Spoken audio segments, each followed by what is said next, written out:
Israel is camped at the edge of everything God promised them. 40 years of wilderness behind them, Canaan just ahead.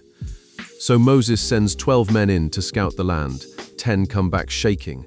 And when they describe what they saw, they reach for a single word the audience of Genesis would have recognized instantly.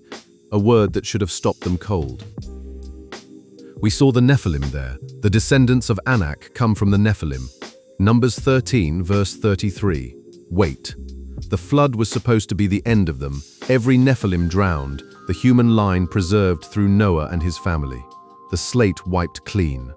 So how, hundreds of years later, deep in the wilderness, on the very doorstep of the promised land, are 12 spies reporting Nephilim still walking the earth?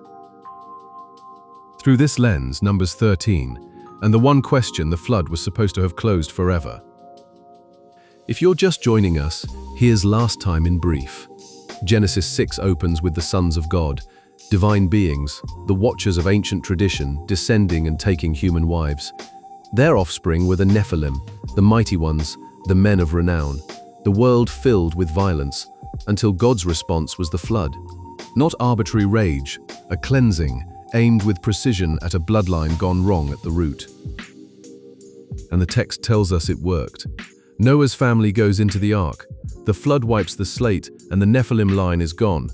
That's the whole logic of the story. The corruption washed away, humanity beginning again from a clean source, which is exactly what makes Numbers 13 so jarring. If the flood was a complete reset, the giants should be a closed chapter. Instead, they're back and concentrated in one specific land.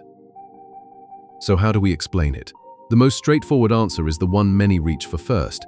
Maybe it simply happened again. The same way as Genesis 6, divine beings descending, taking human wives, producing a second crop of giants after the flood. A recurrent fall. It has a clean symmetry. The rebellion that filled the earth before the water just resumed once the ground dried out. But the longer you sit with it, the more it strains. The flood was framed as a definitive judgment on exactly that rebellion.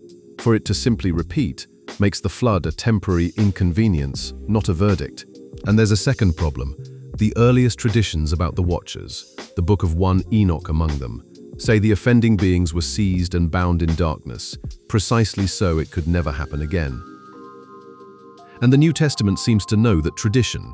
It speaks of spirits kept in chains until judgment. So the recurrent fall reading hits a wall. The beings who'd have to repeat the act are described as locked away.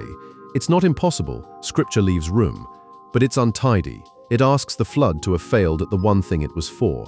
And there's a cleaner explanation, hiding in a detail the text is careful about. Now the picture changes. Go back to the moment just before the flood, to the way Genesis introduces Noah. Because the text pauses to say something about him that it says about no one else of his generation. One phrase, 3 words in the Hebrew. We tend to read right past it as a compliment. But read it as the original audience would have, and it stops being a compliment and starts being the answer. We hear blameless and read a moral word, and Noah was a good man. But the Hebrew carries a second layer. The word is Tāmîm, whole, unblemished, without defect, the very word for the sacrificial animals that had to be physically perfect before they could be offered. And then the strange part, not just blameless. Blameless in his generations. And the word for generations can also mean genealogies, descent, bloodline, pure stock, all the way down. What the original audience would have caught is the hint buried there. Noah's qualification for the ark wasn't only his character, it was his pedigree, the one family still clean at the root. And that opens a question the text quietly refuses to answer. 8 people board the ark, Noah, his 3 sons, and their 4 wives. Noah's line is vouched for, blameless, unblemished, but the wives of his sons, Genesis names almost everyone in these chapters, tracking descent obsessively, generation by generation. Yet the 3 women who carry the entire future of the human race through the flood are never named, not once. In a text this careful about bloodline, that silence is a gap. So here's the reading that holds together best. The flood did exactly what it was for.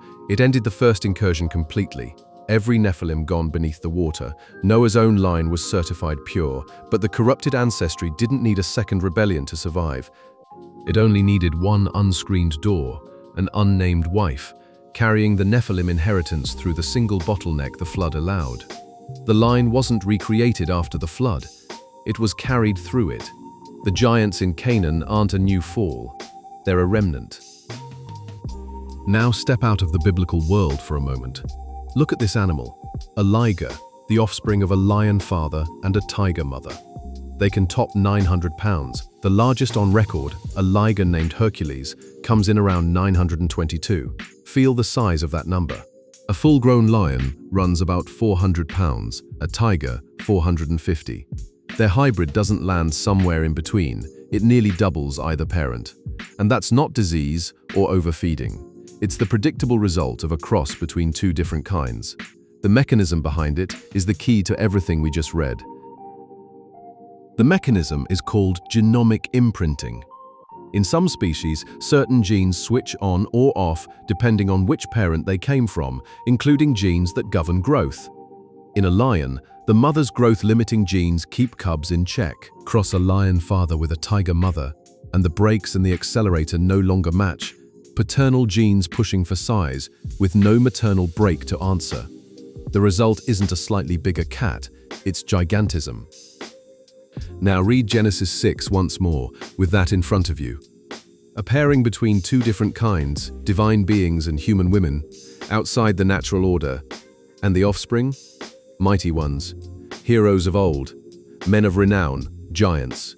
Now hear this carefully, because it matters. We are not saying biology proves the Nephilim were real, or that a liger explains an angel. The analogy is specific to those two cats. What we're saying is narrower. There exists a real, observed mechanism by which a cross between two kinds produces offspring far larger than either parent. The text described the outcome. Nature shows the shape of how it could work. So the giants in Canaan stop being a mystery. They're the carrier line, concentrated where you'd expect a remnant to pool. Og, king of Bashan, slept on a bed of iron over 13 feet long. The Anakim, the descendants of Anak, the spies named, held the hill country around Hebron. And generations later, in the Valley of Elah, the line surfaces one last time, Goliath of Gath, and after him his brothers, falling one by one to David and his men. The conquest of Canaan isn't a separate war, it's the second half of what the flood began. Scripture even maps them. The Anakim at Hebron, the Rephaim of Bashan, the Emim in Moab, the Zamzummim in Ammon, the Nephilim, and the sons of Anak who came from them, a scattered archipelago of the same ancient inheritance, each clan a pocket of the world the flood was meant to end. And one by one, through the conquest and the kings, they're brought to a close. Which brings us back to that valley. Picture it. Two armies frozen on opposite ridges, and in the gap between them, one giant, 9 feet of bronze and contempt, pacing the valley floor, daring anyone to come down and face him. For 40 days, no one moves. And then a shepherd boy walks out. No armor, no sword. 5 smooth stones from the streambed, and a sling. Israel sees a hopeless mismatch, a child sent to die. But through this lens, something far larger is happening on that valley floor. The line that was preserved through the flood, the blameless line, carried through the ark in silence, has grown generation after generation into a shepherd king. And he is the one who steps into the gap to end the last great representative of the line that should have drowned. One stone, the giant falls, and the boy who killed him would become king, and from his house, centuries later, a far greater son would come, to finish a war that a sling could only pause. So trace the whole arc. The Nephilim problem doesn't close at the flood. It's carried through in silence, by a vector the text left unnamed. It doesn't close at the conquest, though Og falls and the Anakim are driven from the hills. It doesn't even close in the Valley of Elah, when the shepherd king of the preserved line drops the last of the giants with a single stone. Because underneath the giants, there was always something larger, the rebellion that produced them. The Watchers themselves, the divine beings who crossed the boundary in Genesis 6, bound, the oldest traditions say, in chains of deep darkness, awaiting a judgment that hadn't yet come. Ephesians 6 puts it as plainly as it can be put: we do not wrestle against flesh and blood. We wrestle against the rulers, against the authorities, against the cosmic powers over this present darkness, the spiritual forces of evil in the heavenly places.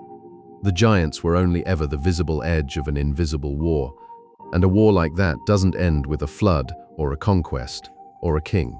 It ends with Christ, fully human, from the line that was kept whole, stepping into the place of the powers themselves to break them.